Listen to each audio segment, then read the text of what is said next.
Hello students. तो हम अपना आज का लेक्चर स्टार्ट करते हैं। लास्ट लेक्चर में हमने देखा था कि डेरिवेशन बायोट-सावर्त लॉ की पहली एप्लीकेशन हमने देखी थी। पहली एप्लीकेशन क्या थी?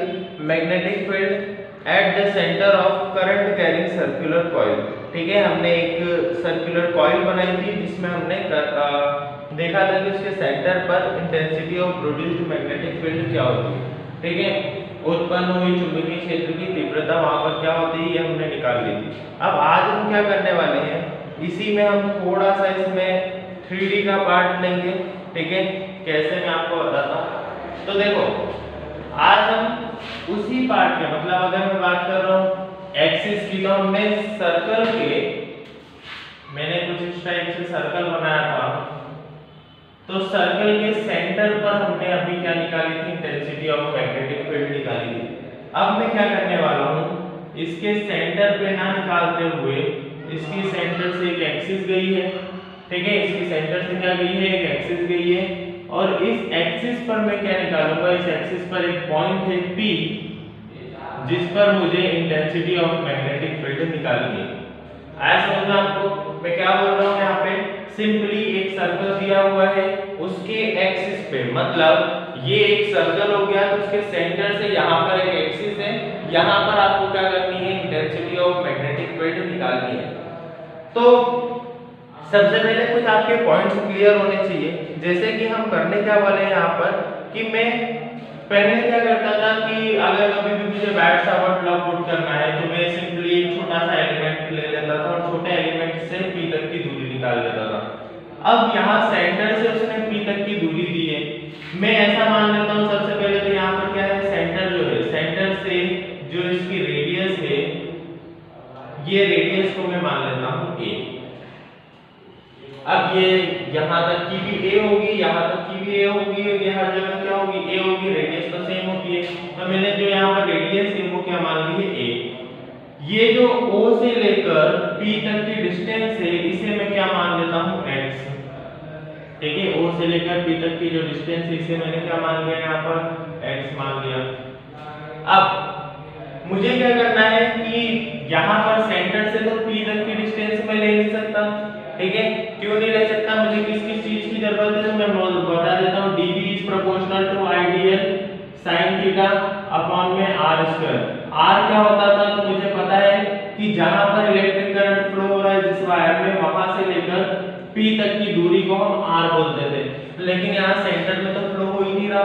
मैं क्या बोल रहा हूँ कि सर्कल है, सर्कल भी कैसा है? सिर्फ और सिर्फ उसकी एक्सिस पर करंट फ्लो हो रहा है। ठीक है, एक सर्कल दिया हुआ है, मैं ऐसा बता देता हूँ, यहाँ पर एक सर्कल है और सिर्फ उसकी इसी एक्सिस पर करंट फ्लो हो रहा है, सेंटर में करंट फ्लो नहीं हो रहा। ठीक है, तो इसको आपको ध्यान रखना है। अब R कहाँ से निकालेंगे? यहाँ पर बड़ा क्वेश्चन है। तो R की वैल्यू निकालने के लिए जहां पर करंट फ्लो हो रहा है वहां से P तक की डिस्टेंस, तो मैं ऐसा मानता हूं कि यहाँ पर करंट फ्लो हो रहा है। ठीक है, तो मैं यहाँ से एक डिस्टेंस ले लेता हूँ, कुछ टेंजेंशियल पाथ ले लेता हूँ और यहाँ पर भी करंट फ्लो हो रहा है, तो यहाँ से भी टेंजेंशियल पाथ ले लेता हूँ। आया समझ में? ठीक है, और इन पाथ को क्या बोलता हूँ मैं? R। और ये भी क्या हो जाएगा हमारा? R। आया समझ में? हमने R क्यों लिया है? क्योंकि करंट यहाँ पर फ्लो हो रहा है। सेंटर पर फ्लो होता तो ये वाली डिस्टेंस ले लेता, लेकिन करंट अभी कहाँ फ्लो हो रहा है? यहाँ पर फ्लो हो रहा है, तो मैंने ये वाली डिस्टेंस ले ली। अब इस वाले डिस्टेंस को लेने पर हमें पता है कि हम बायोट-सावर्त लॉ किस में लगा सकते हैं? केवल और केवल छोटे एलिमेंट में लगा सकते हैं। तो मैं मान लेता हूँ कि इसकी जो साइज है वो क्या है? dl है। केवल मैं इतने छोटे से एलिमेंट में लगा रहा हूँ और यहाँ पर भी एक छोटे से एलिमेंट में लगाता हूँ, तो इसकी साइज में मान लेता हूँ dl डैश है। क्या है इसकी? dl डैश, और ऊपर वाले की क्या हो जाएगी? वहां पर dl हो जाएगी। ठीक है, अब आगे बढ़ते हैं। तो यहाँ पर dl हो गई और उसकी क्या हो गई? dl डैश हो गई।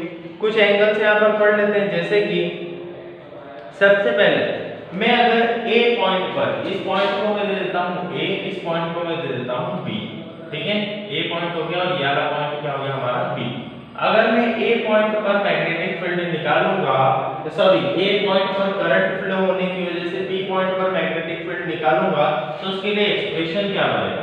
मैं यहाँ पर लिखवा नहीं रहा हूँ, ना ही मैं आपको डेरिवेशन बहुत अच्छे से बताना चाहता हूँ, मैं केवल आपके यहाँ पर कंसेप्ट क्लियर करने वाला हूँ, ठीक है, कि यहाँ पर ये डेरिवेशन का रियल लाइफ एप्लीकेशन क्या है या फिर इसका मतलब क्या है, हम इसको सॉल्व कैसे करेंगे, ठीक है। डेरिवेशन लिखना आपको देखो एग्जाम पॉइंट ऑफ व्यू से मैं पहले भी बता चुका हूँ कि ये कोई इंपॉर्टेंट नहीं है, ठीक है, एग्जाम में भी नहीं पूछा जाता है, लेकिन आपको इसको समझना तो इसे ही, तो मैं समझाने के रिस्पेक्ट से मैं यहाँ पर बता रहा हूँ।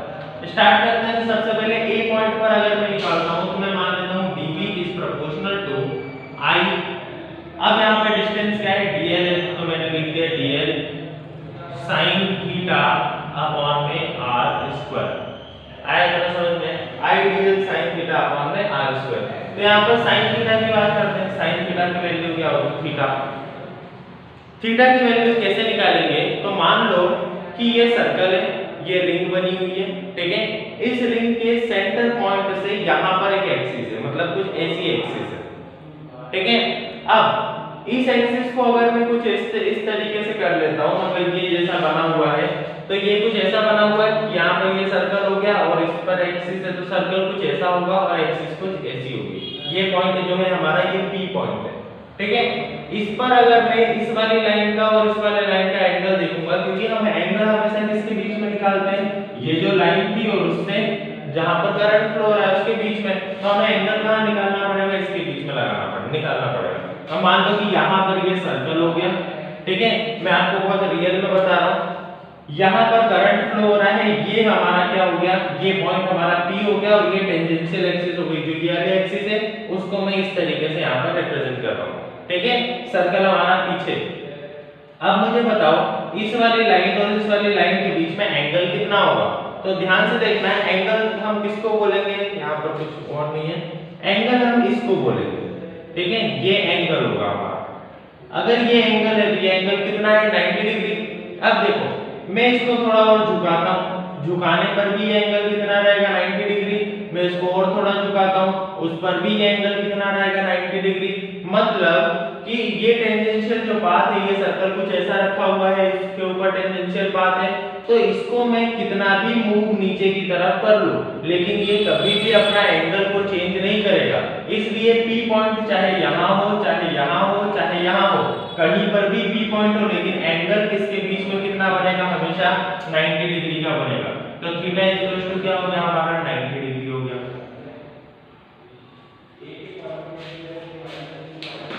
थीटा हमारा हो गया यहाँ पर 90 डिग्री। तो आगे देखते हैं, dB is equal to mu naught upon में 4 pi multiply I dl sin 90 degree upon में r square। dB is equal to mu naught upon में 4 pi multiply I dl upon में r square। ये हो गया हमारा फर्स्ट इक्वेशन।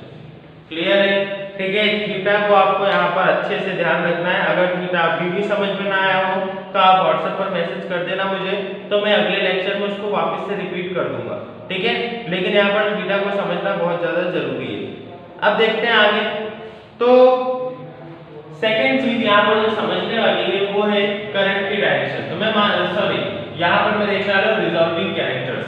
तो मैं मान लेता हूँ कि करंट की डायरेक्शन कुछ इस तरीके से, मतलब करंट इधर फ्लो हो रहा है, ठीक है। आपको पता है मैग्नेटिक फील्ड इधर आएगी क्योंकि हम यहीं पर निकाल रहे हैं मैग्नेटिक फील्ड। तो अब हमारी जो डायरेक्शन है, डायरेक्शन कहाँ जाएगी, तो इधर साइड जाएगा, क्योंकि तीनों क्या होते हैं, एक दूसरे के 90 डिग्री होते हैं। तो अगर मैं करंट इधर जा रहा है, ये इधर जा रही है, तो ये किधर जाएगा, डायरेक्शन इधर साइड जाएगी, ठीक है।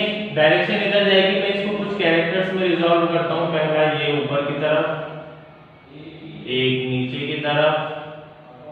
इस वाले पॉइंट को मैं n बोल देता हूँ, ये P है हमारा, ये n हो गया और ये क्या हो गया, n डैश हो गया, ठीक है। इससे कंफ्यूज मत होना, नीचे वाला अलग है। ये क्या हो गया हमारा, n डैश हो गया।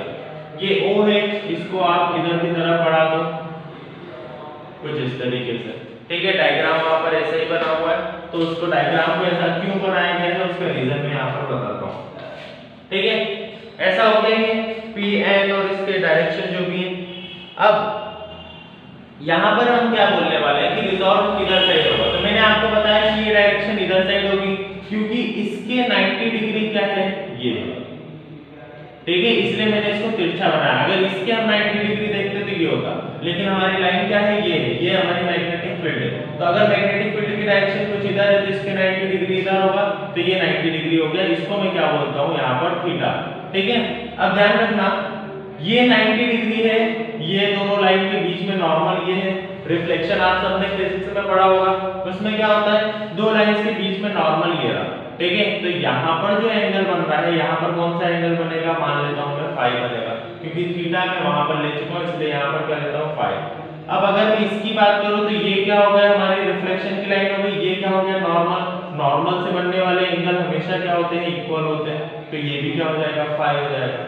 आया इतना समझ में, ये फाई हो जाएगा तो ये भी क्या हो जाएगा, हमारा ये वाला एंगल भी क्या हो जाएगा, फाई हो जाएगा। क्यों, क्योंकि दोनों नॉर्मल से एंगल यहाँ पर बन रहे हैं।